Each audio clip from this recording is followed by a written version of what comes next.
Hi everyone, this is Miss Burnham here to show you how to correctly format your speech outline. This is the outline that you turn into me before you stand up to give your speech. This is not a tutorial to help you with your speaking notes. That's just a generic keyword outline that is really basic. This tutorial is about what you will turn in to me before you give your speech.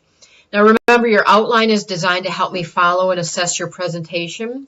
So the correct format makes my assessment more accurate and helps you better understand what you do and don't need to work on. Don't worry if you don't follow your outline word for word when you deliver your speech. It's designed to be a guide just to help me. All right, there are 5 parts to an outline, so pay attention to this. We've got our purpose statement at the top. You've got an introduction, you've got the body of your speech, you've got the conclusion, and you have your references. So next I'm going to go through and quickly explain what you need to put in each one of these. So let's start with the purpose. You'll want to include all 4 parts. Your purpose gives me your 4-part goal. So to receive full credit, you'll need to include the objective, the general purpose, the thesis, and the key, all using the format that we went over in class. For help with this, please review your packet, but what I'm going to do is I'll compare what's on your outline with your topic approval form, so it's a good idea to review that too. And I understand your topic approval form might be a little bit different from your speech, and that's expected.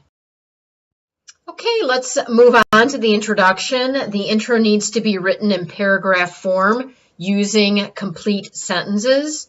I follow this while you speak and I read it when I grade, so make sure you include all 4 parts so you get credit for every part.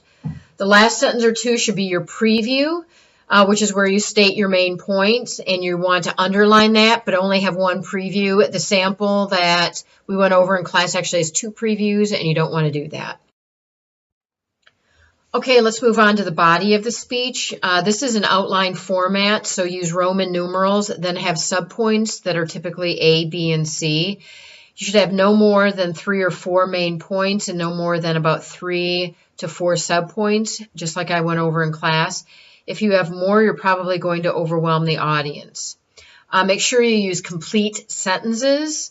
If you're going to cite a source when you speak, include the author's last name and publication date in parentheses. Also include your transitions written in complete sentences. These should also be underlined. All right, the 4th part is the conclusion. Just like the introduction, you're going to write it out word for word, include all 4 parts, and underline the review. That is a statement of your main points. Okay, the final section are your references. Include all of your sources, even the ones you didn't cite when you spoke. Use correct APA format. If you don't know how to use the APA format, North Hall Library has some tutorials and you can find lots of help online. Make sure that you put your sources in alphabetical order with correct spacing. And what I mean by correct spacing is if your source takes up more than 1 line, you want to indent 5 spaces and make sure you double space in between each reference.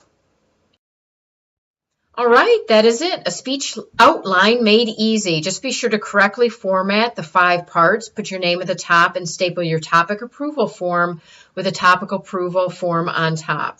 Your outline is an important part of your speech and will help keep both of us focused.